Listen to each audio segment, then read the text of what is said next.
الحمد لله رب العالمين والصلاة والسلام على سيد الأنبياء والمرسلين أما بعد فأعوذ بالله من الشيطان اللعين الرجيم المردود بسم الله الرحمن الرحيم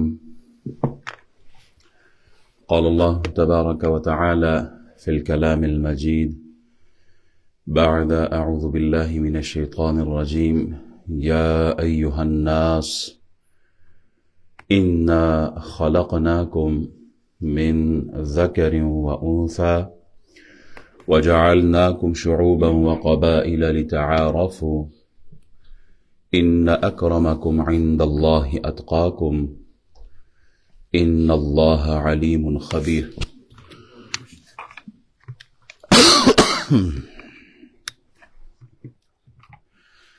أو كما قال عليه الصلاة والسلام إن الله لا ينظر إلى صوركم وأموالكم ولكن ينظر إلى قلوبكم وأعمالكم صدق الله مولانا العظيم وصدق رسوله النبي الأمين الكريم ونحن على ذلك لمن الشاهدين والشاكرين والحمد لله رب العالمين ہر طرح کی خوبی حمد ثنا اللہ جل وعلا کے لیے ہے، درود بے حساب لا تعداد بے شمار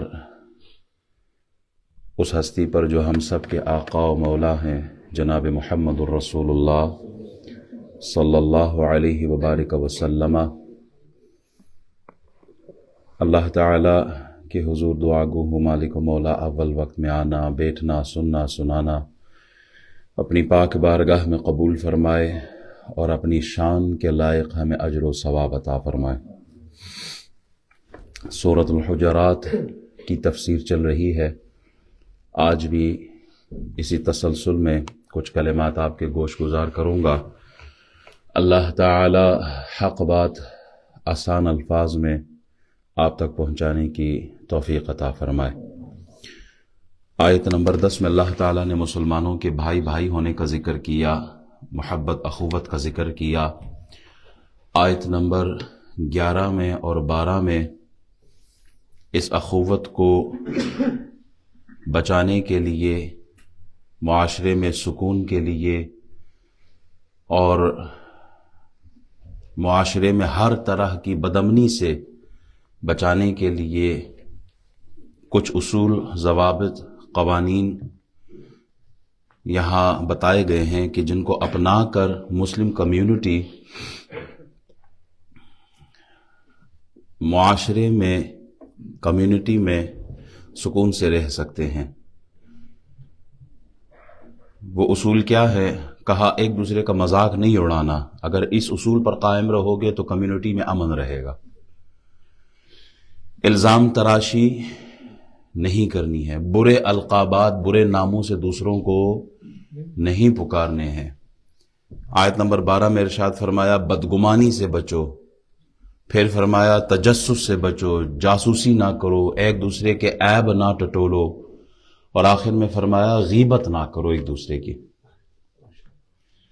یہ 6 بیماریاں بتائی ہیں کہ کمیونٹی کو ان بیماریوں سے بچا کے رکھو، تمہاری کمیونٹی صحت مند رہے گی۔ سکون، امن، پیار، محبت، اتحاد، اتفاق، اخوت رہے گی کمیونٹی میں، اور جب یہ چیزیں آ جائے تو پھر وہاں سکون نہیں رہ سکتا۔ اچھا، پچھلی آیات میں آیت نمبر 11 اور 12 میں ایمان والوں کو مخاطب کر کے اللہ تعالیٰ نے یہ اصول بتائے۔ اب آیت نمبر 13 میں اللہ تعالیٰ پوری انسانیت کو خطاب فرما رہا ہے۔ وہاں ایمان والوں سے خطاب تھا، یا ایھا الذین آمنوا۔ اس آیت میں پوری انسانیت سے اللہ کلام کر رہا ہے۔ یا ایھا الناس، یا ایھا الناس انا خلقناکم من ذکر وانثی وجعلناکم شعوبا وقبائل لتعارفوا ان اکرمکم عند اللہ اتقاکم۔ اس آیت میں انسانی مساوات کا اور احترام انسانیت کا بیان ہے۔ آیت نمبر 13 میں پوری نوع انسانی کو ایک لڑی میں پیروئے جانے کے اصول، قواعد اور ضوابط بیان کیے ہیں پوری انسانیت کو، اور معاشرے میں رنگ کی بنیاد پر، نسل کی بنیاد پر، قومیت، برادری، زبان، وطن کی بنیاد پر جو تعصب کی آگ لگتی ہے، اس آگ کو بجھانے کی بات اس آیت میں اللہ نے ارشاد فرمائی ہے۔ آج کے دور کا انسان جو ہے وہ کئی گروہوں میں اور فرقوں میں تقسیم ہے۔ آپ غور کریں نا، آج انسان زبان کی بنیاد پر تقسیم ہے، سیاست کی بنیاد پر کتنی پارٹیاں ہیں، سیاست کی بنیاد پر تقسیم ہے، مذہب کے نام پر کتنے گروہوں میں اور کتنے فرقوں میں یہ تقسیم ہے، وطن کے نام پر، قومیت کے نام پر، افغانی، پاکستانی، بنگالی، ہندوستانی کے نام پر کتنی تقسیم ہے یہ امت۔ کوئی قومیت اپنے نام پر ناز کرتی ہے، کوئی وطن پہ ناز کرتی ہے، کوئی زبان پر ناز کرتی ہے، کوئی نسل پر ناز کرتی ہے۔ تاریخ انسانی کا اگر مطالعہ کیا جائے تو بہت سے ایسے لوگ، افراد اور جماعتیں اور قومیں آئی ہیں جو خود کو دوسروں سے ممتاز سمجھتے تھے۔ مصر کے جو فرعون ہوتے تھے نا، وہ اپنے قوم سے کہتے تھے کہ دیکھو ہم سب سے اعلیٰ ہیں، اس لیے کہ ہم تو سورج کے پجاری ہیں، ہمارا مقام مرتبہ الگ ہے۔ یہ پاکستان کے پڑوس میں ہندوستان ہمارا پڑوسی ہے، آج بھی وہاں طبقاتی نظام موجود ہے، اگرچہ خود کو سب سے بڑا جمہوری ملک ہونے کا دعویٰ کرتے ہیں، آج بھی وہاں نسل انسانی 4 گروہوں میں تقسیم ہے۔ براہمن الگ ہے، چھتری الگ ہے، ویش الگ ہے، شودر الگ ہے، ان میں یہ تقسیم ہے۔ یہ جو مذہبی رہنما ہوتے ہیں یہ براہمن میں سے آتے ہیں، یہ چھتری ہوتے ہیں، یہ فوجی اور یہ سپاہی جتنے آتے ہیں وہ اس قوم سے ہوتے ہیں۔ اسی طرح ویش جو ہے یہ تجارت اور کاشتکاری سے منسلک ہے، اور شودر جو ہے یہ سب سے نچلا درجہ، ان کو صرف خدمت کے لیے مامور کیا گیا ہے۔ کوئی تصور بھی نہیں کر سکتا کہ کوئی شودر براہمن کے ساتھ بیٹھا ہو۔ براہمن وہ چاہے جتنا بڑا ظالم لٹیرا کیوں نہ ہو، اسے استثناء حاصل ہے۔ عام سی زبان میں اب آسانی سے سمجھ میں آ جائے گی، انہیں استثناء حاصل ہے، وہ کچھ بھی کرے کیونکہ وہ اعلیٰ نسب سے ہے، وہ ٹیکس نہیں دیتے، وہ انہیں پھانسی نہیں دی جاتی۔ یہ ساری چیزیں تفسیر میں نے پڑھی، واللہ اعلم۔ اسی طرح کوئی شودر جو ہے وہ براہمن کے ساتھ ان کی عبادت گاہ میں نہیں جا سکتا، ان کے کنویں سے پانی نہیں پی سکتا، یعنی اتنا بڑا ڈفرنس ان کے درمیان ہے۔ 2 کتابوں میں نے پڑھا، یہ امریکہ جو اپنے آپ کو سپر پاور کہتا ہے نا، اور یہ ساری دنیا کا ٹھیکیدار اور تھانے دار بنا ہوا ہے، احترام انسانیت سے یہ لوگ کوسوں دور ہیں۔ وہ کہتے ہیں کہ ایک دکان پہ گورے نے لکھا ہوا تھا کہ یہاں کتے کا اور سیاہ فام آدمی کا آنا منع ہے، یعنی اتنی بڑی ڈسکریمنیشن کہ جاب ہو، تعلیم ہو، وہاں یہ چیز یہ لوگ کنسیڈر کرتے ہیں۔ ریسزم جسے کہتے ہیں آج بھی ہے ان میں۔ مختلف قوموں میں یہ چیز دیکھی جاتی ہے۔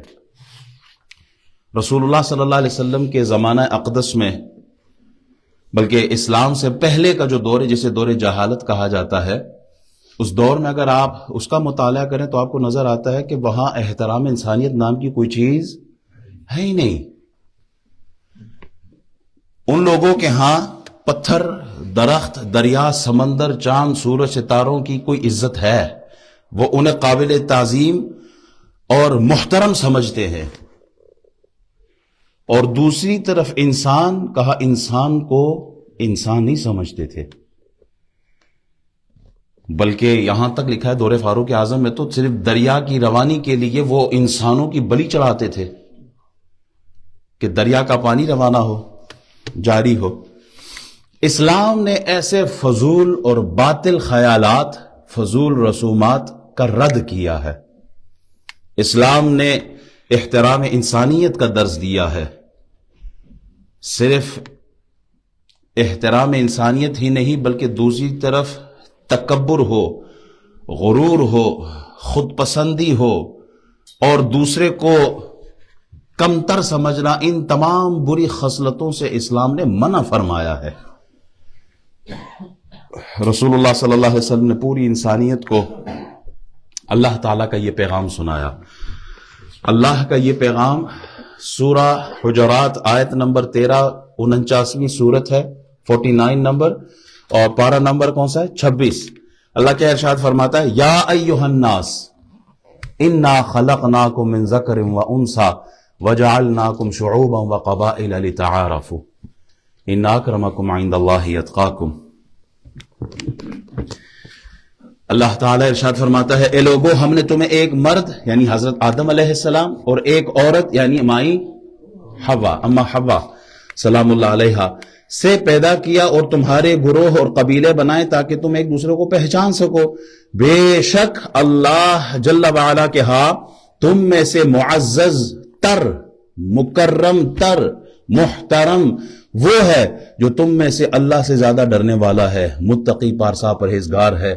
ان اللہ علیم خبیر، بے شک اللہ تعالیٰ علم والا، خبر والا ہے۔ اس آیت میں 3 اہم باتیں بیان کی گئی۔ سب سے پہلی بات تو یہ ہے کہ تم سب کی اصل جو ہے وہ ایک ہے، تم سب کی اصل ایک ہے، یعنی جناب آدم علیہ السلام اور حضرت اما حوا سلام اللہ علیہا، انہی سے یہ نسل انسانی وجود میں آج کائنات میں جہاں کہیں انسان نظر آ رہا ہے، یہ انسانی وجود کا جو پھل ہے، پھول ہے، یہ جو شاخیں ہیں، ان سب کی جڑ اور اصل حضرت آدم علیہ السلام ہے۔ تمہارا زبان کی بنیاد پر تعصب کرنا، نسل کی بنیاد پر تعصب کرنا، قومیت کی بنیاد پر تعصب کرنا کو بنتا نہیں ہے، اس لیے کہ تمہاری انتہا جا کر ایک ہی مقام ہے سب کا۔ تم سب ایک انسان کی اولاد ہو، تم سب کا خون یکساں ہے، تم سب کا خون لال ہے، تم خون میں ایک جیسے ہو۔ وَلَقَدْ كَرَّمْنَا بَنِي آدم، اللہ فرماتا ہے انسان تیرے سر پر میں نے عزت کا تاج سجایا ہوا ہے۔ لَقَدْ خَلَقْنَا الْإِنسَانَ فِي أَحْسَنِ تَقْوِيمٍ، سب سے بہترین صورت میں تجھے بنایا ہے۔ آدم علیہ السلام کو اللہ نے مٹی سے بنایا نا، مٹی میں تو عاجزی رکھی گئی ہے، آگ اوپر کی طرف جاتی ہے تکبر، اور مٹی کو چھوڑے تو وہ زمین کی طرف، کہا مٹی میں تو ہم نے عاجزی رکھی ہے۔ تکبر تو شیطان نے کہا، قال انا خیر منہ خلقتنی من نار وخلقتہ من طین، کہا میں بہتر ہوں انسان سے، اس لیے کہ تو نے اس کو مٹی سے بنایا اور مجھے آگ سے۔ تو تکبر تو شیطان نے کیا ہے۔ انسان تجھ میں تو عاجزی، انکساری کی صفات ہونی چاہیے۔ مٹی کے اوپر امیر چلے، غریب چلے، اپنا چلے، پرایا چلے، مٹی عاجزی کا، وہ پاؤں کے نیچے رونتے ہیں تو مٹی نے کبھی شکوہ نہیں کیا، صبر سے، حلم سے کام لیا۔ کہا انسان یہی مٹی والی صفات تیرے اندر آنی چاہیے تھی۔ مٹی میں امانت ہے، جو چیز مٹی کے حوالے کرو وہ زمین کے اندر محفوظ کر لیتی ہے، آگ کے حوالے کوئی چیز کرو تو آگ جلا کر فنا کر دیتی ہے۔ کہا انسان تیرے اندر تو امانت داری ہونی چاہیے تھی، تجھ میں تکبر کیوں آیا، تجھ میں غرور کیوں آیا؟ تیری صفت مٹی والی، منہا خلقناکم وفیہا نعیدکم ومنہا نخرجکم تارۃ اخری، سورۃ طٰہٰ آیت نمبر 55 میں اللہ ارشاد فرماتا ہے انسان تجھے مٹی سے بنایا ہے، تو نے مٹی کی طرف، قبر میں بھی جانا ہے نا، مٹی کی طرف ہی جانا، اور پھر قبروں سے دوبارہ اٹھایا جائے گا۔ کہا مٹی سے بنایا، مٹی میں جانا ہے اور مٹی سے دوبارہ اٹھنا ہے، تو پھر غرور کس بات کا ہے؟ کس چیز پر تو نازا ہے، کس چیز پر تو فخر کرتا ہے، دوسرے کو نیچا کس چیز پہ دکھاتا ہے؟ جس چیز سے تجھے بنایا ہے اسی مادے سے، اسی مٹی سے دوسرے انسان کو بھی، اس کی بھی اصل وہی ہے، پھر غرور کس بات کا ہے، تانا کس بات کا ہے، دوسرے کو کمتر کس بات پر سمجھ رہے ہو؟ دوسری بات اللہ ارشاد فرماتا ہے وَجَعَلْنَاكُمْ شُعُوبًا وَقَبَائِلَ لِتَعَارَفُوا، اللہ فرماتا ہے تمہیں میں نے خاندانوں میں تقسیم کیا، قبائل میں تقسیم کیا، برادریوں میں تقسیم کیا ہے، تمہیں میں نے قوم قبیلوں میں تقسیم کیا، کس لیے؟ کہ تم ایک دوسرے فخر کرو کہ میں تو چودھری ہوں، میں راجہ، میں پٹھان، میں یوسف زئی، میں نواب، میں ملک۔ کیا یہ فخر کرنے والی بات ہے؟ لِتَعَارَفُوا، یہ تو پہچان کے لیے بنایا ہے اللہ نے۔ شکل و صورت ایک دوسرے سے مختلف ہے، کیوں؟ اس لیے کہ ایک دوسرے کو پہچان سکیں. آوازیں مختلف ہے، قد قامت مختلف ہے، اس لیے کہ ایک دوسرے کو پہچان سکیں. کسی شخص کا کسی خاص خاندان میں آنا، کسی خاص خاندان میں آنا، کسی خاص علاقے میں پیدا ہونا، کسی خاص بولی زبان کا بولنا، کسی خاص رنگ اور نسل سے ہونا، کیا اس میں اس کا کوئی اختیار ہے؟ ایک لڑکا اس دنیا میں آتا ہے تو کیا اس کا لڑکا پیدا ہونا اس کے اختیار میں تھا؟ لڑکی دنیا میں آتی ہے، کیا اس کا لڑکی ہونا جو پیدا ہے، جو اس کی جسامت ہے، جو اس کی جنس ہے، کیا اس میں اس کا اختیار ہے؟ جب اس میں اختیار نہیں ہے تو پھر اس میں فخر کس چیز کا ہے؟ ہاں، جس چیز میں امتیاز ہے، جس چیز میں فرق ہے، جس چیز میں فضیلت ہے، برتری ہے، احترام ہے، اکرام ہے، وہ کیا ہے؟ ان اکرمکم عند اللہ اتقاکم. اللہ فرماتا ہے وہ فضیلت والی چیز تقوی ہے، طہارت ہے، پرہیزگاری ہے، پارسائی ہے، اللہ کا خوف ہے، اللہ سے ڈرنا ہے. تم وہاں نہیں، یہاں محنت کرو تاکہ تم اللہ کا قرب حاصل کر سکو.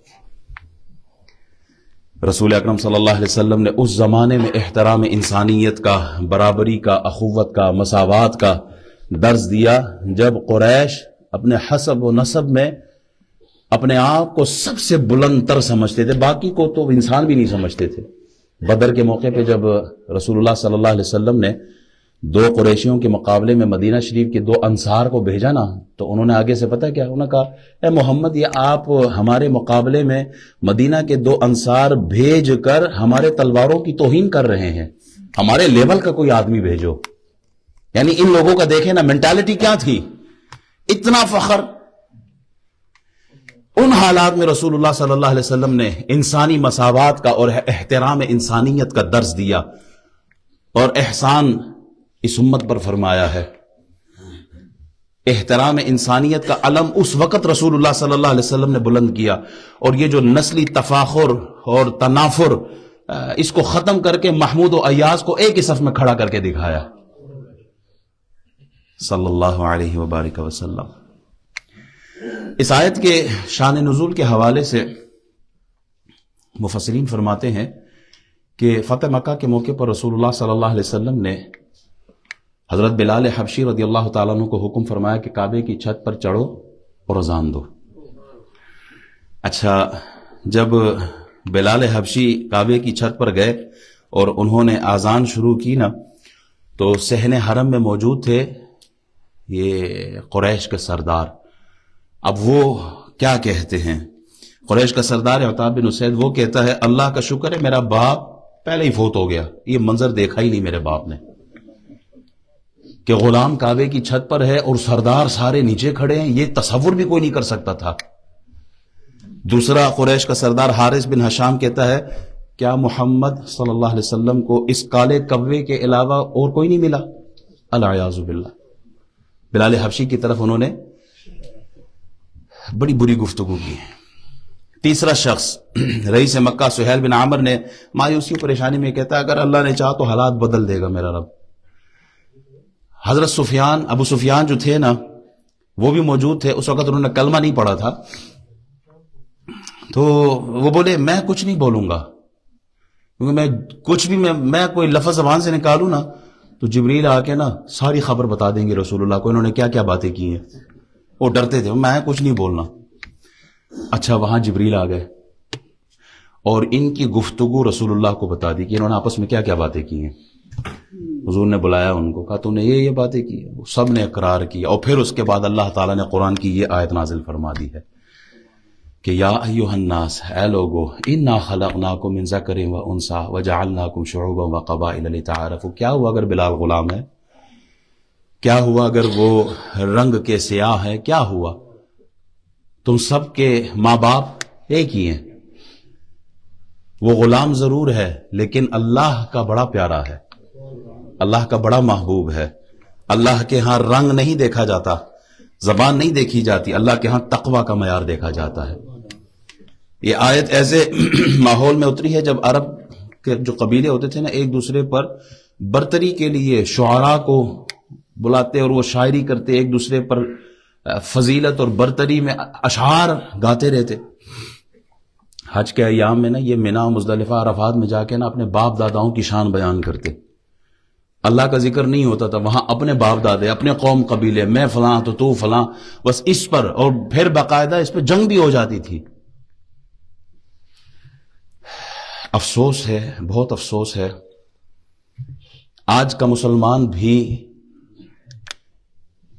میں سب تو نہیں کہوں گا لیکن کچھ ایسے بھی ہیں کہ وہ آج بھی اسی دلدل میں پھنسے ہوئے ہیں۔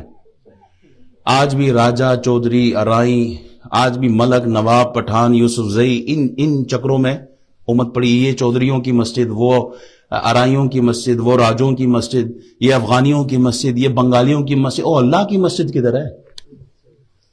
او مسلمانوں کی مسجد کدھر ہے؟ آج بھی ہم اس دلدل میں پھنسے ہوئے ہیں۔ یوں تو سید بھی ہو، مرزا بھی ہو، افغان ہو، تم سبھی کچھ ہو، بتاؤ مسلمان بھی ہو؟ فرقہ بندی ہے کہیں تو کہیں ذاتیں ہیں، کیا زمانے میں پنپنے کی یہی بات ہے؟ قوم کہاں سے کہاں پہنچ گئی، مسلمان آج بھی اسی دلدل میں پھنسا ہوا ہے۔ ان اللہ لا ينظر الى صورکم واموالکم، حضور فرماتے ہیں اللہ تعالیٰ تمہارے چہرے نہیں دیکھتا کہ کتنا خوبصورت ہے، رنگ کیسا ہے، سانولا ہے، کالا ہے، پیلا ہے، نیلا ہے، کیسا، اللہ یہ نہیں دیکھتا۔ ولکن ينظر الى قلوبکم، اللہ تمہارے دل دیکھتا ہے، تمہاری مال و دولت، بینک بیلنس، جاگیر، کوٹھی، بنگلہ، کار یہ نہیں دیکھتا۔ اللہ تعالیٰ تمہاری نیت، تمہارا اخلاص، تمہارا عمل دیکھتا ہے۔ اللہ تعالیٰ یہ نہیں دیکھتا کہ یہ بندہ راجہ ہے یا چودھری ہے تو چلو اس کی نماز ذرا زیادہ فضیلت والی ہو جائے گی، یہ پاکستانی کمیونٹی کا ہے، یہ بنگالی کمیونٹی کا ہے، یہ افغانی کمیونٹی کا ہے تو چلو ان کی نمازوں میں، نہیں، اللہ تعالیٰ یہ چیز نہیں دیکھتا۔ اللہ تعالیٰ اخلاص دیکھتا ہے۔ اللہ تعالیٰ یہ نہیں دیکھتا کہ اس کا رنگ سفید ہے یا کالا ہے یا سانولا ہے، نہیں، اللہ تعالیٰ بندے کا دل، عمل، اخلاص اور للہیت چیک کرتا ہے۔ اللہ اکبر۔ اگر مالداری پر ہوتا نا،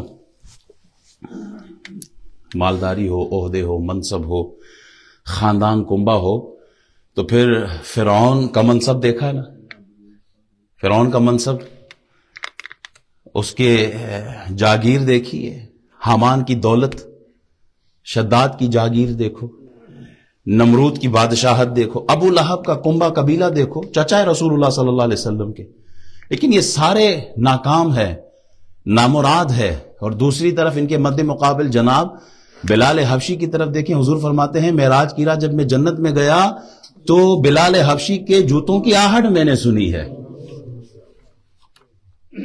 بڑے بڑے منصب پر یہ لوگ موجود، دنیا کے بادشاہ رہے ہیں، فرعون، نمرود، حامان، شداد، یہ سارے، ان کی کوئی حیثیت نہیں ہے۔ دوسری طرف بلال حبشی ہیں، حضور فرماتے ہیں معراج کی رات جنت میں نے ان کے قدموں کی آہٹ سنی ہے۔ کتنی بڑی فضیلت ہے۔ احترام انسانیت کیا ہے۔ فتح مکہ کے موقع پر 10,000 کا لشکر ہے رسول اللہ صلی اللہ علیہ وسلم کے ساتھ، اور سامنے کون ہے؟ وہ دشمن ہے، انہوں نے گردنیں جھکائی ہوئی ہیں، سر تسلیم خم ہے، اور زبانوں کو تالے لگے ہوئے ہیں۔ کن کے؟ وہ جنہوں نے رسول اللہ کو تنگ کیا، آپ کے صحابہ کو تنگ کیا، جنہوں نے نبی اکرم نور مجسم شفیع معظم صلی اللہ علیہ وسلم حالت سجدہ میں ہے اور اونٹ کی گندی اوجری لا کے ان کے اوپر رکھی، وہ لوگ سامنے کھڑے ہیں۔ وہ جنہوں نے خانہ کعبہ میں داخل نہیں ہونے دیا رسول اللہ صلی اللہ علیہ وسلم کو، وہ لوگ سامنے کھڑے ہیں۔ 3 سال شاب ابو طالب میں سوشل بائیکاٹ کیا تھا ان لوگوں نے، جلا وطن، قید اور قتل کی سازشیں اور ارادہ رکھتے تھے یہ لوگ۔ حضور علیہ السلام کے شہزادوں کا انتقال ہوا تو یہ خوشیاں منانے والے تھے، حضور کی بیٹی کا اونٹ سے گرا کر حمل ضائع کرنے والے سامنے موجود تھے۔ احد کے جنگ میں 70 کبار رفقا رسول اللہ صلی اللہ علیہ وسلم کے شہید کیے گئے ہیں، وہ سامنے کھڑے ہیں۔ احترام انسانیت کیا ہے، رسول اللہ نے خود عمل کر کے دکھایا ہے۔ فرمایا لا تثریب علیکم اليوم، آج کے دن سب کے لیے معافی ہے، کسی کی گردن نہیں اڑائی، چاہتے تو ان کا نام و نشان صفحہ ہستی سے مٹا دیتے، ان کی گردنیں اڑا دیتے، خون کی ندیاں بہا دیتے، لیکن نبی علیہ السلام نے امت کو تعلیم دینی تھی کہ معاف کرنا کیا ہوتا ہے اور احترام انسانیت کیا ہے۔ حضور 17 یا 19 دن مکہ شریف میں رہے فتح مکہ کے موقع پر، آپ کئی دفعہ خطبات ارشاد فرمائے ہیں. حضرت عبداللہ بن عمر فرماتے ہیں فتح مکہ کے دن رسول اللہ صلی اللہ علیہ وسلم اپنی اونٹنی قصوہ پر ہے اور طواف کے دوران اب طواف کیا، اتنی مخلوق ہے کہ رسول اللہ کو اپنی اونٹنی بٹھانے کی جگہ بھی نہیں مل رہی. بہرحال حضور علیہ السلام صحابہ کے کندھوں پر بازوؤں پہ ہوتے ہوئے نیچے اترے، پھر آپ نے خطبہ ارشاد فرمایا. کیا فرماتے ہیں؟ اے لوگو، اللہ تعالیٰ نے تم سے زمانے جاہلیت کی خامیاں دور فرما دی ہے اور تمہیں آباء و اجداد کے باعث کیے جانے والے تکبر اور غرور سے پاک کر دیا. اب انسانوں کے 2 گروہ ہیں، نیک پرہیزگار لوگ جو اللہ کے ہاں معزز، محترم اور مکرم ہے، اور دوسرا گروہ وہ ہے جو بدکار ہے، بدبخت ہے، جو اللہ کے نزدیک حقیر، ذلیل اور کمتر ہے. تمام انسان جناب آدم کی اولاد ہے اور آدم علیہ السلام کو اللہ نے مٹی سے تخلیق کیا. پھر حضور نے ارشاد فرمایا، اللہ تعالیٰ کا ارشاد ہے، یا ایھا الناس انا خلقناکم من ذکر و انثی وجعلناکم شعوبا وقبائل لتعارفوا ان اکرمکم عند اللہ اتقاکم.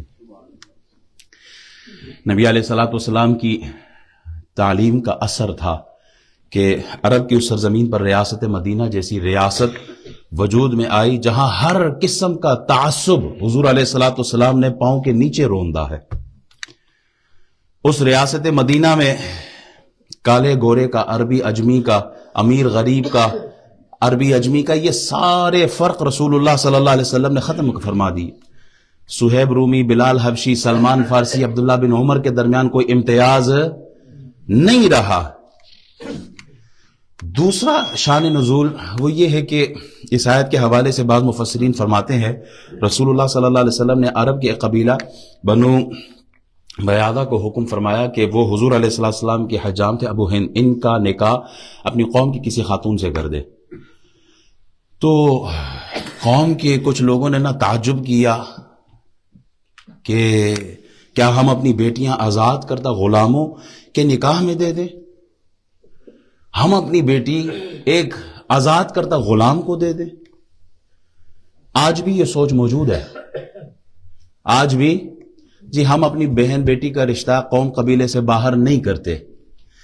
اپنے قبیلے کے چرسی، موالی، ڈرگی، شرابی، 1 نمبر کا چھٹا ہوا ہو اس کو دے دیں گے کیونکہ میرے چاچے نہ پتر ہے، مامے نہ پتر ہے، بیٹی اس کے حوالے کر دیں گے، یہ جائز ہے. دوسرے قوم کا کوئی شریف، کوئی معزز، محترم، متقی، پارسا، عابد، زاہد، اس کے ساتھ اس کا نکاح نہیں کریں گے. یہ تفسیر میرے ہاتھ میں ہے. میں جس نے اس موضوع پہ پڑھنا ہو نا، یہ جو میں الفاظ بول رہا ہوں یہاں سے ہیں. صفحہ نمبر 529 تفسیر برہان القرآن جلد نمبر 6 میں ایک لائن پڑھ دیتا ہوں. آپ نے شان نزول میں آپ نے پڑھ لیا کہ حضور علیہ السلام نے بنو بیادہ کو حکم دیا کہ وہ اپنی آزاد عورت کا نکاح اپنے غلام ابو ہند سے کر دیں. لہٰذا جو لوگ اس بات پر زور دیتے ہیں کہ ہم مثلاً ارائی ہیں، یہ یہاں لکھا ہوا ہے، کسی قوم کا حوالہ نہ ہو، یہ یہاں سے میں پڑھ رہا ہوں. ہم ارائی ہیں لہٰذا ہم ارائیوں سے باہر رشتہ نہیں کرتے، ہم راجے ہیں، ہم اپنے قبیلے سے باہر نہیں جا سکتے. فرماتے ہیں یہ جاہلانہ سوچ ہے. یہ تفسیر ہے، میرے ہاتھ میں ہے. پھر خاندان رسالت کی وہ مقدس بیٹیاں جن کے رشتے خاندان سے باہر کیے ہیں، اس موضوع کو آپ پڑھیے گا. فرماتے ہیں خاندان رسول صلی اللہ علیہ وسلم نے اپنی بیٹیوں کے نکاح خاندان سے باہر کیے. سب سے اول رسول اللہ نے اپنی سب سے بڑی بیٹی سیدہ زینب کا نکاح حضرت ابو العاص سے کیا. پھر حضور علیہ السلام نے ان سے چھوٹی اپنی بیٹیوں رقیہ ام کلثوم کا نکاح یکے بعد دیگرے حضرت عثمان غنی سے کیا. ابو العاص اور حضرت عثمان غنی دونوں غیر ہاشمی ہیں اور خاندان بنو امیہ سے تعلق رکھتے ہیں. رسول اللہ صلی اللہ علیہ وسلم نے اپنی بیٹیوں کا نکاح خاندان سے باہر کر کے بتا دیا اور سنت مبارکہ جاری کر دی کہ جہاں ایمان و تقوی کے اعتبار سے مناسب رشتہ مل جائے وہاں بیٹے یا بیٹی کا رشتہ کر دینا چاہیے. اس میں کوئی شرعی قباحت نہیں ہے کیونکہ اصل کفو اسلام ہے. تنكح المرأة لأربع لمالها ولحسبها ولجمالها ولدينها فاظفر بذات الدين تربت يداك. حضور فرماتے ہیں رشتے 4 وجہ سے ہوتے ہیں: مال، خوبصورتی، حسب نسب اور دینداری. حضور فرماتے ہیں دینداری کو اپناؤ، دینداری کو پریورٹی دو. اس موضوع پر پھر کبھی کلام کریں گے. اللہ تعالی ہماری قوم کو سمجھنے کی توفیق عطا فرمائے اور بیٹی کا رشتہ کسی انسان کے ساتھ کیا کریں. میں ہمیشہ کہتا ہوں آپ نے صرف اپنا رشتہ دیکھنا ہوتا ہے، یہ نہیں دیکھتے کہ اس کا اہل بھی ہے وہ کہ نہیں ہے. آپ نے صرف بیٹی کا ہاتھ اس کے ہاتھ میں تھما دیا دولت دیکھ کر، یہ نہیں دیکھا کہ اس کے اندر انسانیت بھی ہے، اس کو یہ معلوم بھی ہے کہ میری بیٹی کے جو اس کی بیوی بن جائے گی اس کے حقوق کیا ہیں، اس کے رائٹس کیا ہیں، اس کو پتہ بھی ہے کسی چیز کا. اللہ سمجھنے کی توفیق عطا فرمائے. تیسرا شان نزول، حضور علیہ السلام مدینہ منورہ کے بازار سے گزر رہے نا تو ایک غلام آواز لگا رہا ہے مجھے کون خریدے گا اس شرط پر کہ مجھے حضور کے پیچھے 5 نمازیں پڑھنے کی اجازت ہوگی، میں باقی ٹائم خدمت کروں گا اس آدمی کی. اچھا ایک آدمی نے لے لیا، خرید لیا اور حضور کے پیچھے نماز پڑھنے کی اجازت دے دی. وہ 5 وقت حضور کے پیچھے نماز بھی پڑھتا ہے. کچھ دن دیکھا حضور نے کہ وہ بندہ آ نہیں رہا. اس کے مالک سے پوچھا بندہ کدھر گیا، وہ غلام وہ حبشی وہ کدھر گیا؟ انہوں نے کہا یا رسول اللہ وہ تو بیمار ہے. حضور گئے اس کے گھر پر، اس کی مزاج پرسی کی، تیمارداری کی. اچھا پھر کچھ دنوں کے بعد پوچھا وہ آیا نہیں. کہا یا رسول اللہ وہ تو موت و زندگی کے کشمکش میں ہے. حضور گئے، دیکھا کہ اب بچنا ممکن نہیں. بہرحال انتقال ہو جاتا ہے. حضور خود اس بندے کو غسل دیتے ہیں، حضور خود اس کی نماز جنازہ پڑھاتے ہیں، حضور خود اس کو قبر میں اتارتے ہیں. اچھا مہاجرین انصار دیکھتے کہ اتنا پروٹوکول ایک حبشی آدمی کو، غلام کو اتنا بڑا پروٹوکول دیا. اللہ نے اس موقع پہ قرآن کی یہ آیت نازل فرما دی، اے لوگو تم سب ایک ماں باپ کی اولاد ہو. یہ جو قبائل میں تقسیم کیا ہے تمہیں، یہ تو فرق کے لیے، پہچان کے لیے ہے. اس حدیث سے کچھ چیزیں سیکھنے کو ملتی ہے. کیا؟ ایک تو یہ ہے کہ اگر وقت ہے اور کوئی ایسی مجبوری نہیں ہے تو مسجد میں آ کے نماز پڑھا کریں. دوسرا یہ کہ اگر کوئی مسجد میں نظر نہ آیا تو حضور نے پتہ کیا نا بندہ کدھر ہے، یعنی ایک دوسرے کی معلوم کیا کریں، ایک دوسرے کے احوال. کو بیماری ہے تو جا کے اس کی مزاج پرسی ہے، اس کی تیمارداری کریں. تیسرا جو سب سے بڑا اور اہم وہ یہ، رسول اللہ نے اس بندے کا نماز جنازہ بھی پڑھایا، کفن بھی، اور پھر قبر میں اتارا بھی. اگر کوئی ماڑا جائے آدمی کو فوت ہوئے نا اس کی نماز جنازہ میں بھی شریک ہویا کرے. ہمارا حال یہ ہوتا ہے کہ جس کا قوم قبیلہ زیادہ نہ ہونا تو کوئی اس کی نماز جنازہ میں کہا وہ رہنے تو ٹھیک ہے، اور کوئی کسی بڑے گھرانے کا آدمی فوت ہو تو سب سے پہلے آ کے مسجد میں بھی بیٹھ جاتے ہیں اور 4 رکعت کے ساتھ کئی نوافل بھی پڑھتے ہیں کہ آج جنازہ پڑھنا ہے. جان پہچان نہ ہو تو بھی اللہ کی رضا کے لیے جنازہ پڑھا کرے. رسول اللہ صلی اللہ علیہ وسلم نے اس امت کو مسجد میں ایک ہی صف میں سب کو کھڑا کیا ہے. آپ یہ دیکھیں نا مسجد کی صفوں میں یہاں کوئی پاکستانی، کوئی افغانی، کوئی بنگالی یہاں بیٹھے ہوئے ہیں. یہ کس کا کمال تھا؟ یہ رسول اللہ کا کمال ہے. حضور نے اس امت کو ایک صف میں کھڑا کر دیا. کوئی امیر غریب، کوئی مالدار ہو، کوئی بیچارہ نوکر کہیں پہ نوکری کرتا ہو، کوئی دیہڑی دار ہو، کوئی مزدور ہو، کسی قوم قبیلے کسی بھی پیشے سے ہو، رسول اللہ صلی اللہ علیہ وسلم نے تعلیم یہ دی کہ اللہ کے حضور جب ہم کھڑے ہوتے ہیں نا تو ہمارے درمیان پھر کوئی فرق نہیں رہتا. پھر ہم میں سب سے محترم معزز وہ ہے جس کا تقوی سب سے بلند ہو، اور یہ ہے احترام انسانیت. ابو جہل کا بیٹا ہے حضرت اکرمہ رضی اللہ تعالی عنہ، انہوں نے کلمہ پڑھا نا، حضور نے باقی صحابہ کو پتہ ہے کیا کہا اکرمہ آ رہا ہے، کوئی اس کے باپ کے حوالے سے اس کو تانا نہ دے، اس کے باپ کو برا، یعنی یہ کہ وہ ابو جہل تھی، یہ تو ابو جہل کا بیٹا نہیں. حضور نے منع فرما دیا. کیوں؟ اس سے حضرت اکرمہ کی دل آزاری ہوگی، تکلیف ہوگی. یہ ہے احترام انسانیت جو رسول اللہ صلی اللہ علیہ وسلم نے. ہم تو جب لڑتے ہیں نا تو سب سے پہلے ہم باپ دادے کا ذکر کرتے ہیں. اوے میں نو پتہ تو کہتے تیرا باپ تے تیرے دادے کیسن. حقیقت ہے کہ نہیں؟ ہم سب سے پہلا واری جا کے پیچھے قوم پر کرتے ہیں، باپ دادوں پہ کرتے ہیں. میں نو پتہ ہے، I know about your father, forefathers, I know about all of them. یہ غلط ہے، اس طرح کا کلام نہیں کرنا چاہیے. کسی کو تانا نہیں دے. طائف میں جس کے حکم پر رسول اللہ پر پتھر برسائے گئے تھے، وہ شخص جس کے حکم پر رسول اللہ کو پتھر مارے گئے تھے، حضور لہو لہان ہو گئے تھے، جب ایک زمانے کے بعد وہ حضور کے پاس آیا نا، حضور نے اس کو اسلام کی دعوت دی، حضور نے اس کو تحفے تحائف دیے، وہ بات ہی نہیں یاد دلائی کہ تو نے طائف میں میرے ساتھ کیا کیا تھا. وہ بندہ حضور کا یہ عمل دیکھ کے کلمہ پڑھ کے مسلمان ہو جاتا ہے. یہ ہے احترام انسانیت. عثمان بن طلحہ ہاتھ میں چابی ہے کعبے کی، سب کو جانے دے رہا ہے، حضور کو کہتا ہے تو نہیں جانا، تو اجازت کوئی نہیں، آپ نہیں جا سکتے. ایک وقت مڑ کے آیا کہ چابی رسول اللہ کے ہاتھ میں ہے، وہی عثمان سامنے کھڑا ہے، حضور نے چابی اٹھائی، اسی عثمان کو دے دی ہے۔ یہ ہے احترام انسانیت، یہ ہے رسول اللہ صلی اللہ علیہ وسلم کی تعلیم۔ طواف کر رہے ہیں، فضالہ کے ہاتھ میں خنجر ہے اور وہ موقع دیکھ رہا ہے، طواف کر رہا ہے، رسول اللہ صلی اللہ علیہ وسلم کے پیچھے پیچھے ہے کہ موقع ملے اور حضور کو میں نے شہید کرنا ہے۔ حضور علیہ السلام نے پیچھے مڑ کے دیکھا، فضالہ کیا ارادہ ہے؟ اور میں تو صرف عبادت کر رہا ہوں۔ حضور مسکرائے، حضور نے سینے پہ ہاتھ رکھا، دعا دی، اسی وقت فضالہ نے توبہ کی اور سچا سچا مسلمان ہوا۔ یہ ہے احترام انسانیت۔ حضور نے بدلہ نہیں لیا کہ تلوار اٹھا کر اس کو قتل کر دے۔ مکہ میں گندم آتی تھی کہاں سے؟ یمامہ سے،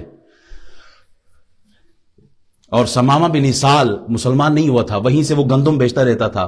سمامہ نے کلمہ پڑھ لیا، جب اسے پتا چلا حضور کے ساتھ مکے والوں نے ظلم کیا، سمامہ نے گندم بیچنا چھوڑ دی، کہا نہیں اب تمہاری طرف یہاں سے گندم کا ایک دانہ بھی نہیں آئے گا۔